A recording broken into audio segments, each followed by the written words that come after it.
Untuk batiknya maupun ekoprint kita aplikasikan ini ya, dijadikan ready to wear.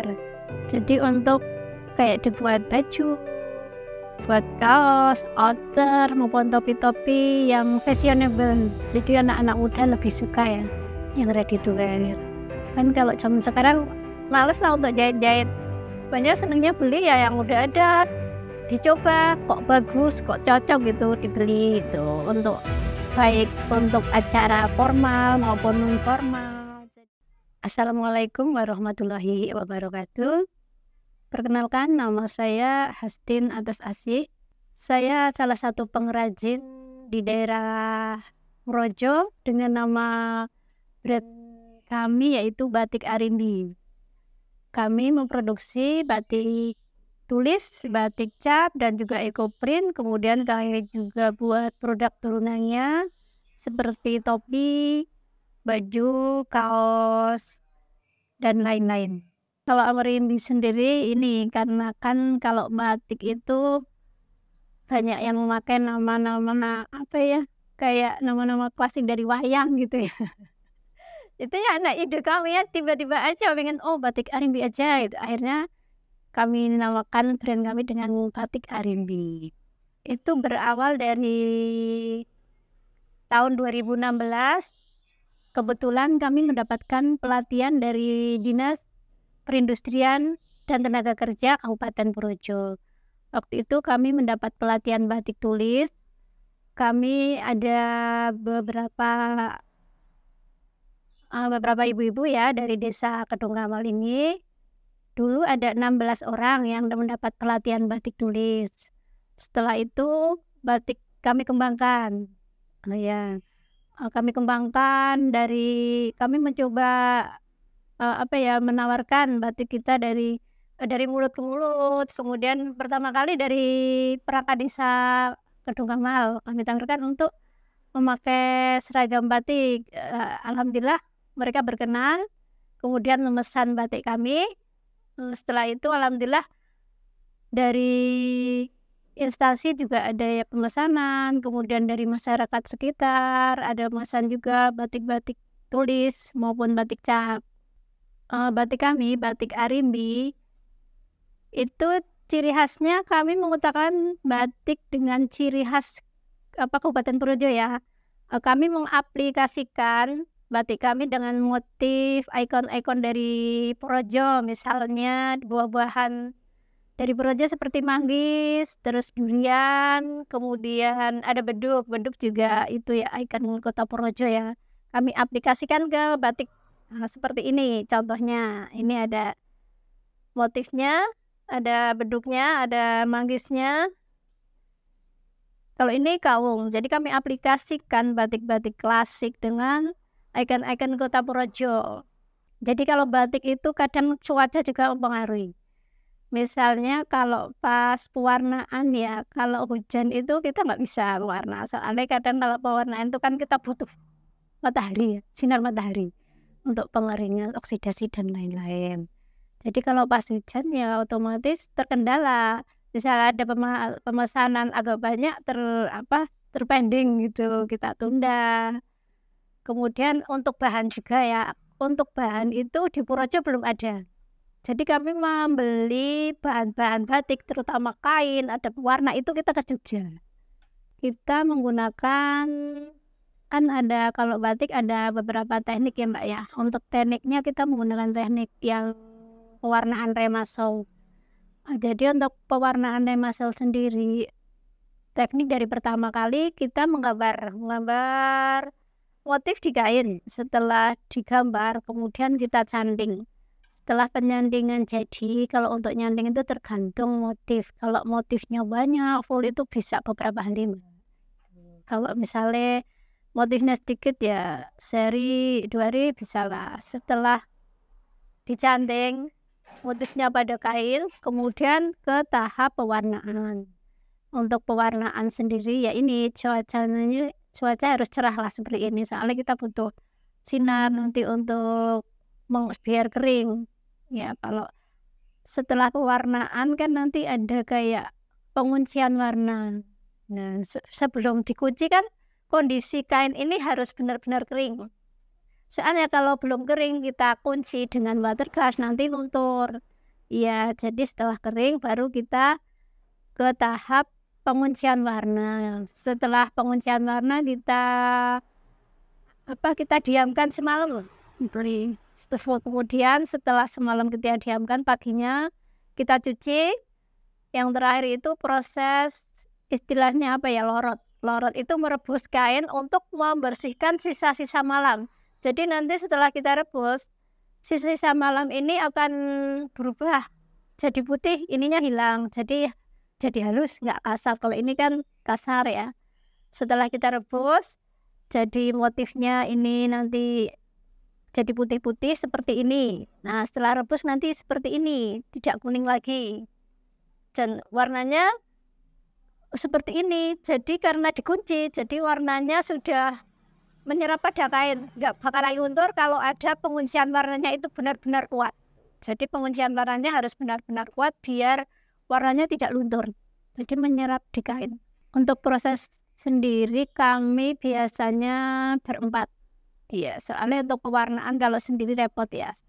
Pewarnaan itu harus menyambung, terutama untuk warna dasar. Jadi warna dasar misalnya dari sebelah sisi kanan ke kiri, jadi harus nyambung. Jangan sampai sini kering, soalnya kan kita oles Mbak. Kalau sampai kering nanti warnanya jadi kayak belang-belang gitu. Jadi prosesnya nanti pewarnaan terus nyambung sampai ujung sana. Setelah selesai kita keringkan, nah itu baru kita kayak tadi itu water gas lagi. Untuk pemasaran kita ada offline dan online. Kalau untuk offline sendiri ada yang di display di rumah, kemudian ada yang kita display di galeri Kranasda Purworejo, kemudian ada yang di Gedung Plut KUMKP itu gedung baru Mbak, itu gedung fasilitas untuk UMKM, itu jadi istilahnya gedung UMKM itu. Di sana itu ada banyak produk. Jadi produk-produk UMKM Kabupaten Purworejo bisa dititipkan di sana. Yaitu salah satu pemasaran ya, memasarkan produk-produk kita. Karena di sana kan banyak tamu Mbak. Itu kalau tamu-tamu dari instansi dari luar daerah nanti sama kayak dari dinas diarahkan ke situ. Untuk pembelian oleh-oleh bisa ke di Kranasda, kalau enggak ke Plut. Kemudian kalau yang di Hotel Dafam itu baru, yang di bandara ya. Itu baru ya beberapa bulan inilah, itu juga melalui kurasi ya, kita dikurasi dulu ini produknya layak enggak dari packing maupun dari kualitas produknya itu. Kemudian kalau online, offline-nya juga kita sering mengikuti expo Mbak, untuk expo kayak di pameran-pameran lokal di kabupaten juga sering, kemarin ada di Purworejo ya. Untuk di luar daerah seperti di Solo, di Semarang, di Jakarta itu ada kayak expo Inacraft, jadi itu khusus kerajinan dari itu udah internasional. Kalau yang Inacraft itu ada dari luar negeri juga. Di sana ada 700 stand Mbak kalau yang di Inacraft Jakarta itu. Kalau online-nya sendiri itu melalui Instagram, kemudian Facebook, kemudian WhatsApp. Kalau marketplace-nya sendiri ada si Shopee, cuma kalau saya lebih jalan di IG sama WA. Kalau marketplace kan harus ready Mbak, sedangkan kita kan kadang kalau mereka butuhkan kayak seragam kan harus pesan dulu. Nah itu repotnya kadang kalau di marketplace saya kurang menjual. Kalau pesanan kebanyakan kan sih. Kalau kita yang penjualan kebanyakan kain. Jadi kita buatnya itu kain-kain kayak gini, ukuran 2 meter kali lebarnya 115. Tapi kalau misalnya kita lagi ada expo, kita banyak dibuat baju-baju Mbak. Itu soalnya sekarang juga banyak yang nyari yang ready to wear ya. Kita buat baju outer gitu, topi-topi yang lagi tren itu topi Korea, kemudian ada tas-tas gitu, shawl, pasmina, itu produk turunnya itulah kita buat itu, tas-tas kecil gitu ada. Kalau untuk target sendiri kita segmen pasarnya dari remaja ya, soalnya kalau batik sekarang ini ya Mbak, fashionable lah. Kalau zaman dulu kan taunya batik tuh untuk orang tua, sekarang enggak, sekarang modis-modis Mbak, pakai batik. Kita juga beberapa kali ikut fashion show ya. Nyatanya kita bisa buat desainnya itu untuk remaja. Jadi sekarang banyak yang remaja-remaja mahasiswa mau itu wisuda buat batik gitu, dibuat baju kan bagus. Kalau modal awal dulu karena kita awalnya kan karena pelatihan ya Mbak. Dulu pelatihan kita itu udah dikasih fasilitas Mbak. Jadi pertama pelatihan kita dikasih alat-alat lah. Misalnya kayak gini nih alat yang ini, yang bawah ini buat ini batik, alat kayak gitu, kompor, pewarna, itu awal sekali kita udah difasilitasi itu.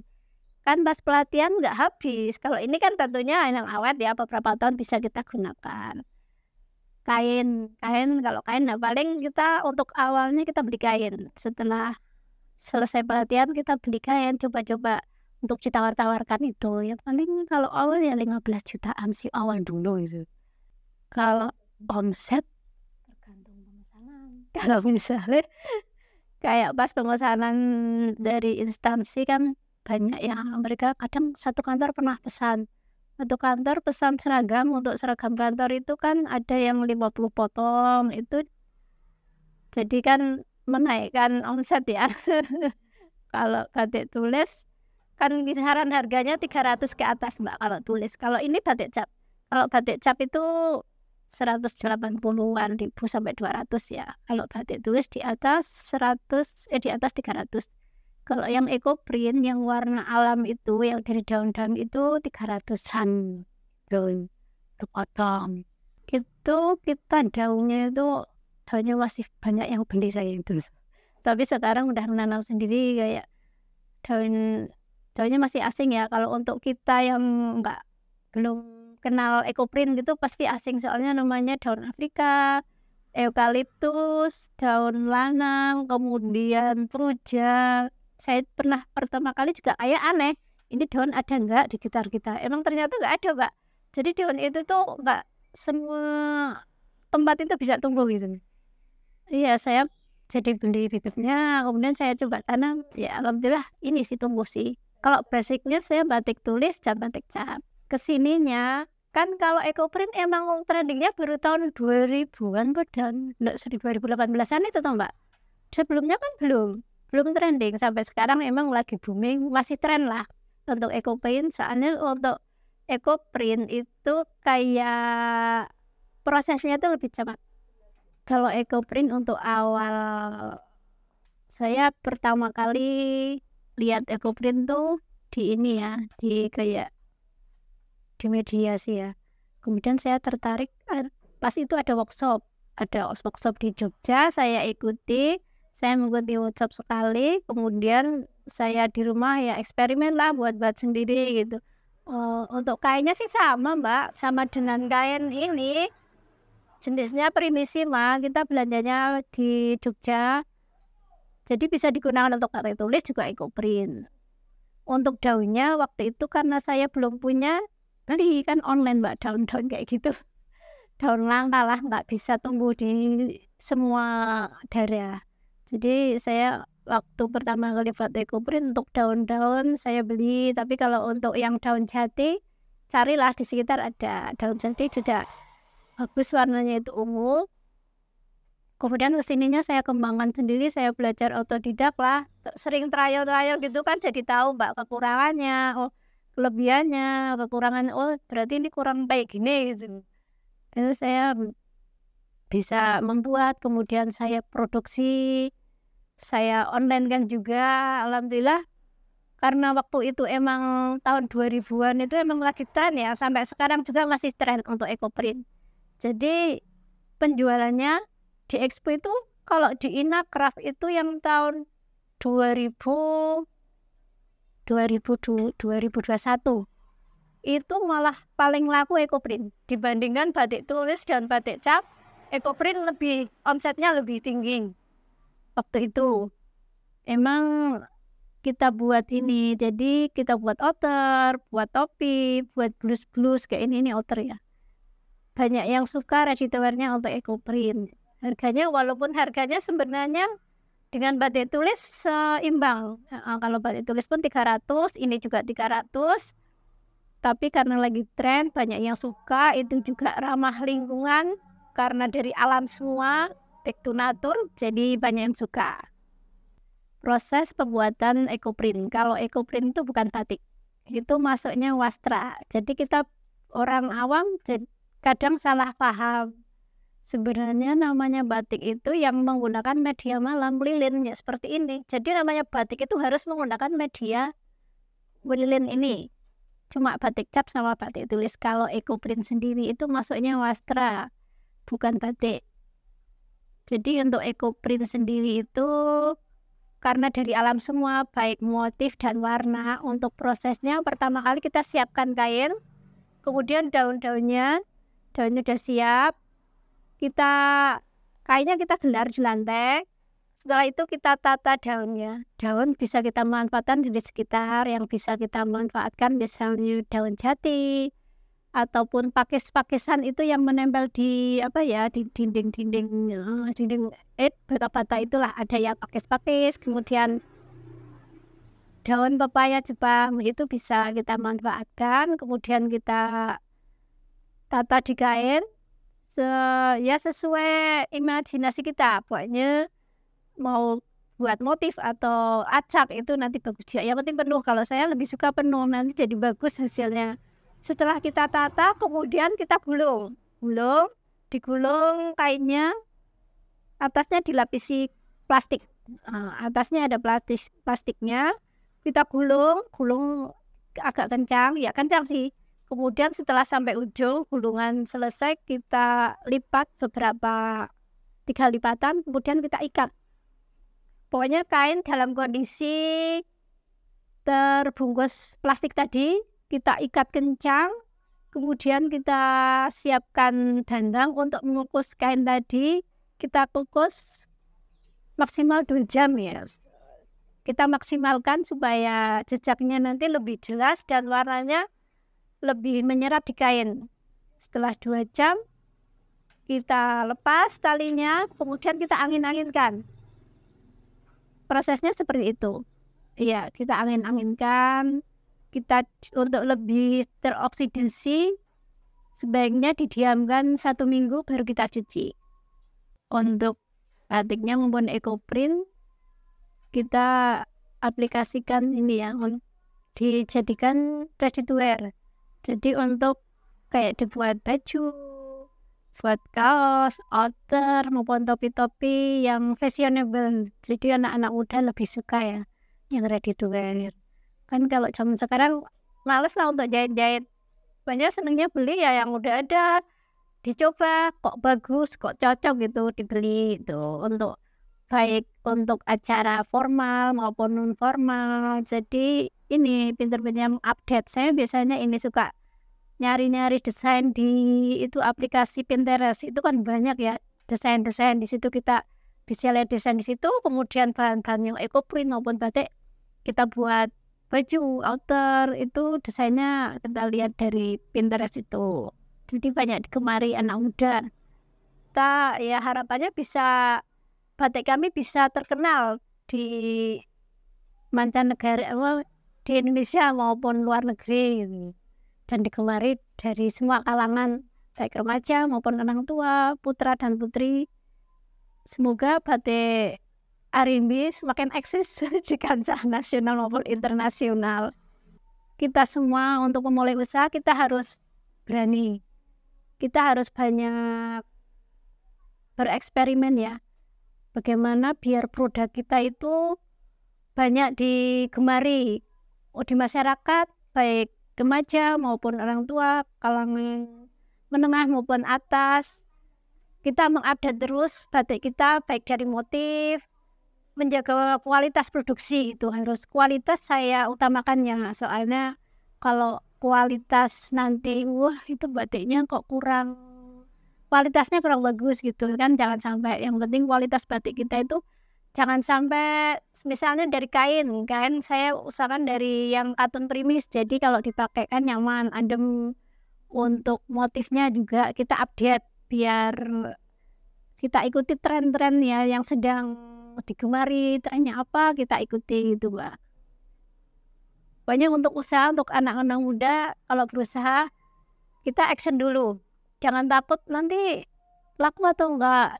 jangan takut itu. Kita harus action dulu, kita produksi, kita tahu pangsa pasar kita yang lagi digemari apa, kita produksi itu.